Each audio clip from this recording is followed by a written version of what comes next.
The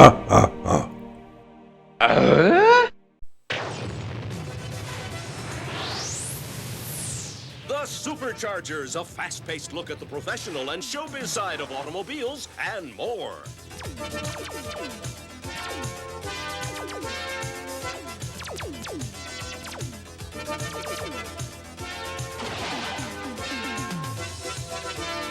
You're in the driver's seat with cars and stars as we amaze, amuse, and entertain with unique car stories and more from around the world.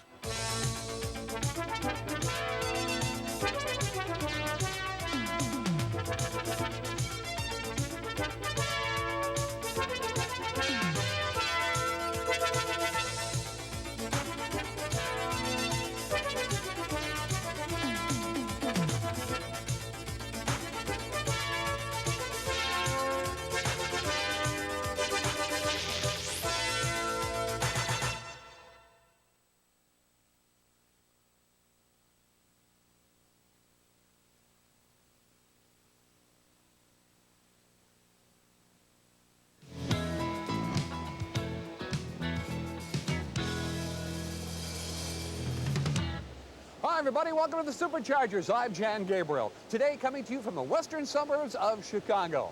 This is Grory Mill, built back in 1852. What's interesting about this grist mill is it's still working, grinding cornmeal to this very day. Now, when this building was built, folks were pretty much do-it-yourselfers, had to do everything for themselves. And that's what our program is about today, do-it-yourselfers. We're going to go down the street here to a little village called Oakbrook Terrace. And today, they're holding a very special car show, like so many other villages do throughout the summer months here in these United States. And there, we're going to find some real do-it-yourselfers, folks who have built and rebuilt automobiles. A little bit later on in the program, you're going to see the Lowrider competition. And we're also going to meet some folks who built a car from scratch. And our special guest today is none other than Tim Allen, and he's the king of the do-it-yourselfers. He's got that hot new TV show, Home Improvement, and he'll be joining us just a little bit later on. But right now, it's off to the car show.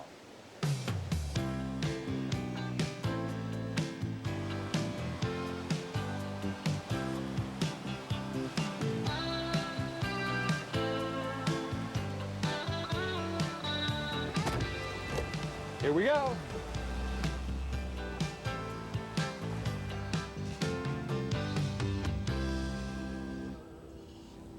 Well, we made it. As you can see, cars from every era, from the 1930s, 40s, my particular favorite, the cars of the 1950s, and the muscle car era as well of the 1960s. Let's go take a look.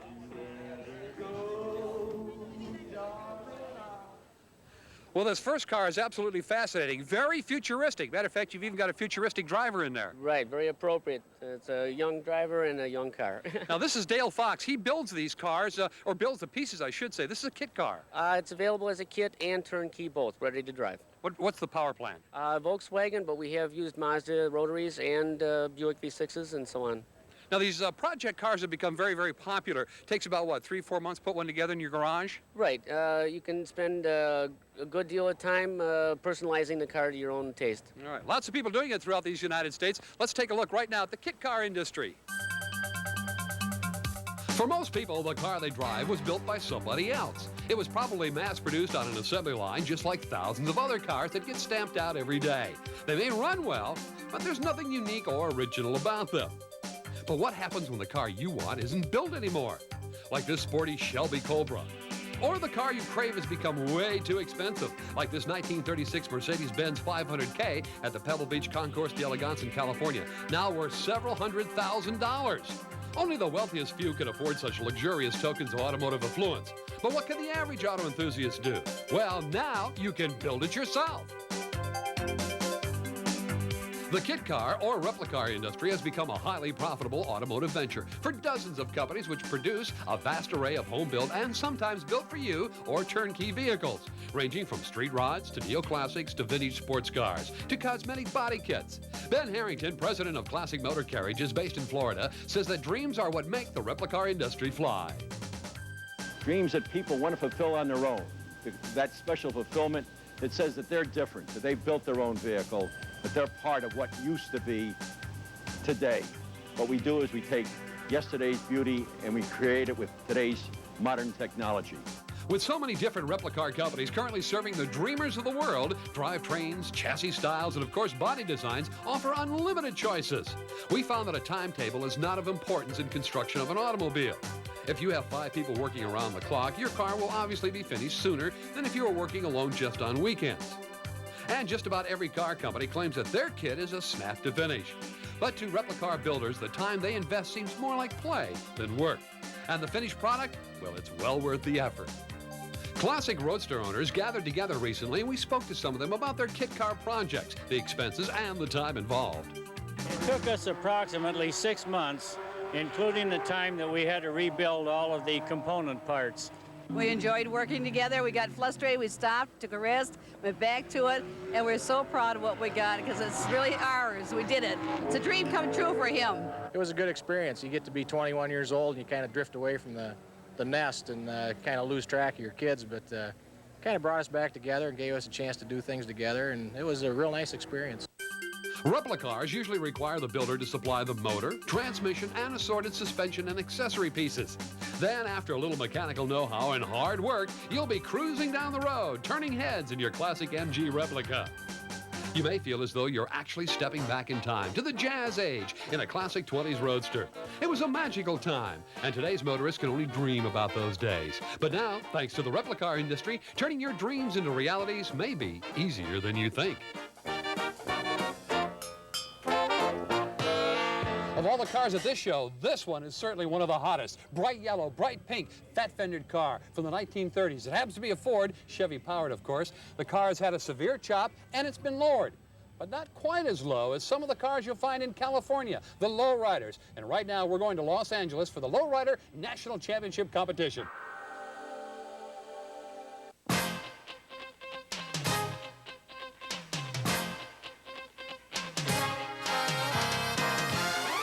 These are the Lowriders, a class of automotive art which almost 20 years ago became the definitive ride for young men in the Hispanic neighborhoods of Southern California. Unlike many other forms of custom car phenomena, the Lowrider experience is almost exclusively the product of Southern California, although there are pockets of this ultra-creative car culture elsewhere in the Southwest. There are several theories on how the Lowrider was started. One popular explanation says that rival clubs in the East LA barrio began competing amongst themselves through the creation of wildly imaginative street machines. The more color, glitter, chrome, and flash, the better the Lowrider. Soon they were employing sophisticated hydraulic suspensions, which could be controlled by the remote switches inside the car, giving the driver unlimited opportunities to display his sense of showmanship. Never before had the world seen cars strut and dance, especially not with such a funky beat. Lowrider shows, as you might expect, attract some of the most spectacular machines ever built, with awe-inspiring displays of craftsmanship, starting under the hood, under the roof, and yes, even under the car. The paintwork and detailing on a top-flight Lowrider are beyond comparison. Paint jobs and color combinations are limited only by owners' imaginations. The predominant car of choice for most Lowriders is Chevrolet, although other makes, mainly GM-built, pop up, or we should say down on occasion. And mini trucks are another popular Lowrider favorite, some equipped with a traveling hot tub. Along with the stunning machinery, most Lowrider shows feature bodywork of a different type, the ever-popular bikini contest, and even a Macho Man contest. It's all good-natured fun, and it definitely warms up the crowd for the wild events to come. Now things really start to happen. It's the truck bed dancing, truck hopping, and car hopping competitions. Now, truck bed dancing is basically what the name implies. Mini pickups are outfitted with beds that are mounted on a funky system of hydraulic struts and pistons that enable it to bounce, swivel, and kick in a rhythm all its own. Actually, the truck is controlled by a dancing partner who stands alongside, and through skillful use of the remote control switches, tries to out-boogie the competition. This truck suddenly goes from a circle dance to a break dance. Truck hopping is another crazy affair, as specially prepared front suspensions are set up to launch the trick trucks as high as possible. The pumps used to create this lunatic leapfrogging exhibition draw their power from standard automotive batteries hooked in a series, putting out anywhere from 800 to 950 amps. It's an awful lot of power to feed into one truck, and if the truck isn't wired exactly right, things can heat up. But the main event at any Lowrider competition has to be the car hopping. There are two major divisions, single pump, meaning only one hydraulic unit for both sides, and multi-pump, meaning a pump on each side. Single pump competitors sometimes reach heights in excess of 30 inches, which are measured by brave car hopping officials wielding vertical measuring sticks mounted on casters and trying to stay out of the way. Car hopping isn't just daring and crazy, it can also be dangerous. We learned that 1958 to 1964 Chevys make the best car hoppers due to their front suspension design. Tires are pumped up until rock hard, and before attempting to go into serious car hopping, don't overlook a set of new ball joints, or else. All right, what do we get there? Multi-pump car hoppers are the real Olympic athletes of the lowrider establishment, as the pump configuration on each side creates enough escape velocity to leap up to 4 feet high. In fact, this car is the reigning multi-pump world champion record holder, thanks to a 48-inch performance at a recent competition. Talk about reaching great heights, and it doesn't even have wings. So this then is the world of the lowriders. Superior craftsmanship, dazzling showmanship, and brash one-upmanship that's so wonderfully outrageous and entertaining, nobody really minds that it has its ups and downs.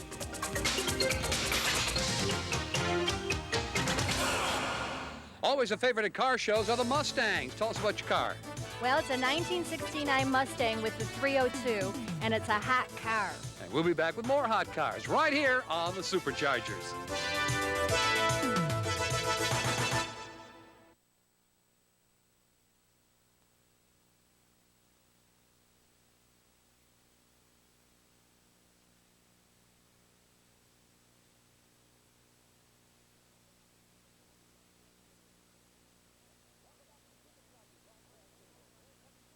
Welcome back to the Superchargers. I'm Jan Gabriel. Today, coming to you from Oak Brook Terrace, just outside of Chicago, Illinois. We're at a car show, like so many throughout these United States, each and every year. This happens to be a Pro Street machine, and what a car it is. It's got a Ford motor, packs over 800 horsepower, big supercharger on top. Done by somebody who sort of made a project out of it, a do-it-yourself project. We happen to know a do-it-yourself comedian. His name is Tim Allen. I'm sure you've seen his stand-up. Okay, here we go. In 5. Think about a gift for me. 4. All right? 3. Gift. 2. Gift. Hi, everybody. I'm Tim Taylor, and welcome to this special edition of Tool Time here at our project house in beautiful Kego Harbor Heights. Howdy, Al. Howdy, Tim. Al, what are we doing today? Well, Tim, we'll be expanding the Ingram's living room out here onto the porch. But first, we get to dismantle the existing porch. We'll be carting the debris away in this. The beautiful Tool Time truck, blood, sweat, and gears. This is not your standard Detroit issue. We've made a few engine modifications. Of course, when you say we, you mean you. That's right, Al, because if I left it up to you, we'd be on a skateboard and a moped. You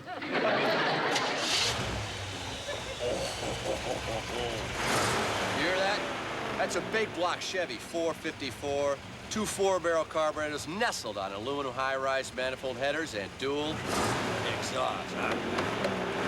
Let's back her into position, Al. All right.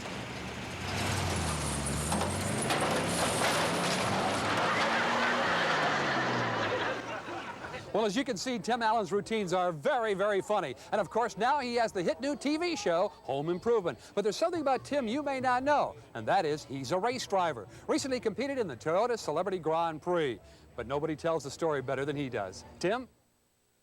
Jan, the truth is here, this is, I'm a little tired, but this is the end of a, what could be termed a male or female fantasy if you're into automobiles, 3-day Pro Celebrity Grand Prix, sponsored by Toyota. How would you guess that? Would you guess Toyota? What it started with was a invitation by the PR agency that handles the Toyota account for celebrities to join them in this, it's a PR event, essentially, but also gives a chance for people like me, Tim Allen, to do something I've always wanted to do, which is wreck other people's automobiles at no personal liability to myself. I'm joking, Jan. Let's move on to a chronological order of events. First, their training, then the race, and now the afterglow. The training begins in Willow Springs, which is in a part of California that's a little secret because Edwards Air Force Base is close. A lot of things happen there that are weird. But let's move on. Willow Springs is a very high, I think it's the fastest race course in America. In Willow Springs, the Toyota has a group of instructors that let us drive around Celica GTSs, which are 16-valve, 4-cylinder econo boxes that are shaped like a bar of soap, that have become quite endearing to me because these cars took so much abuse. They're set up with roll bars, fire extinguishers, the CO2 variety, headers, a few engine tweaks, not much, real wide tires, and good brakes, and magnetic pads, racing pads, and racing shocks.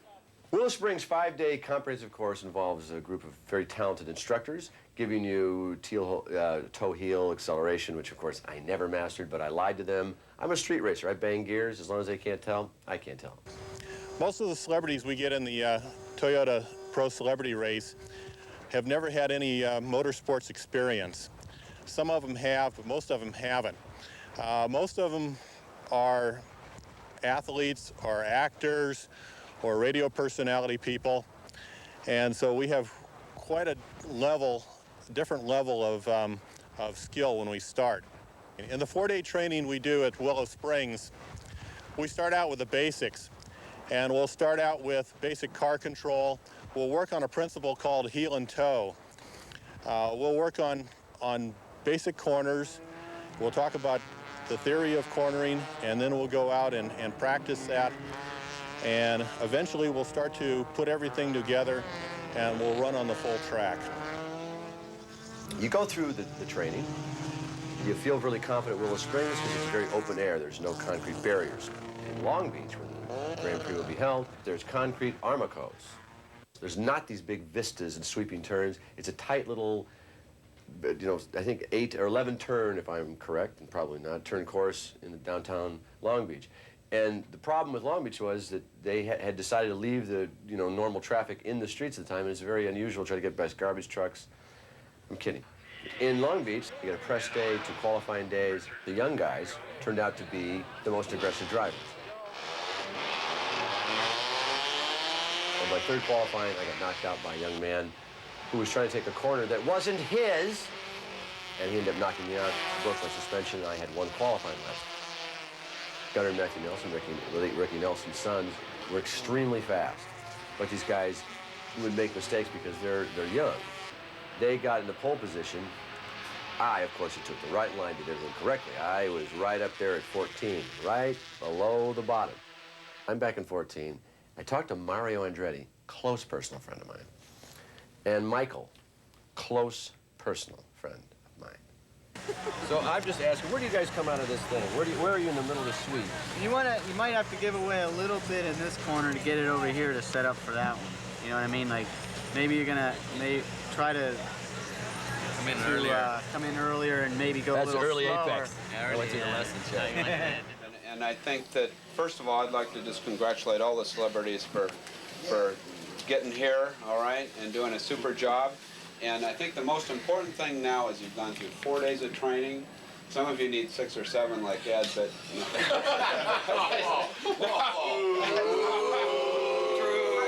True. Like you need some weight? Yeah, you ate. Got to readjust it. You okay, bud? Yeah. I want to do it.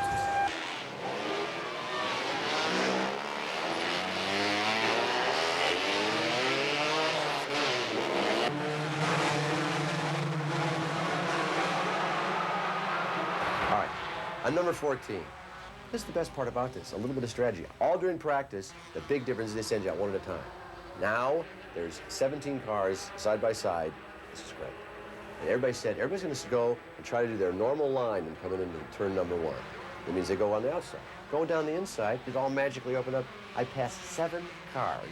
I'm in number 4. I'm vibrating. I'm having so much fun. And I said, as long as I play well, as long as I don't make any mistakes, I'm going to end up 4th.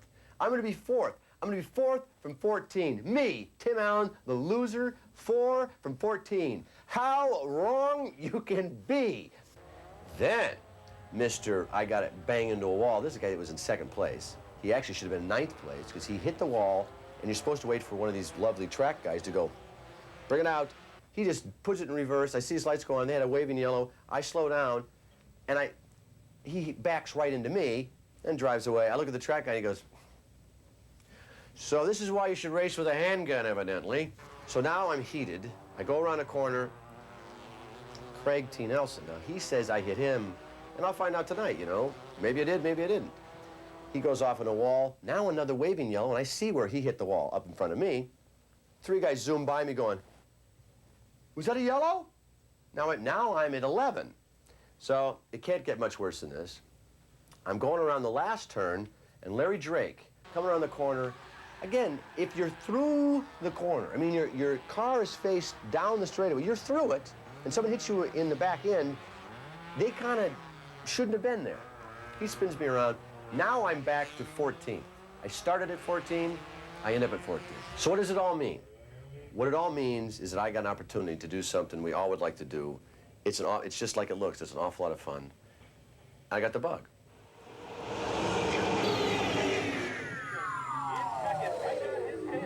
These car shows wouldn't be complete without an RC war going on. Radio-controlled race cars. They're lots of fun. We'll be right back with more here on the Superchargers.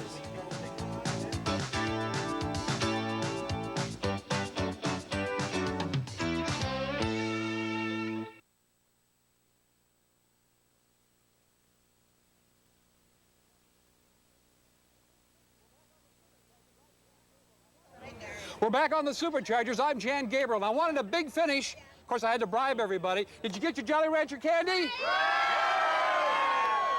This is Mayor Sorello. He's responsible for this great car show here at Oak Brook Terrace, and that's real Elvis. Or is it Ricky Lee? I guess it's Ricky Lee. I'm Jan Gabriel. Till next time, bye for now. Bye-bye.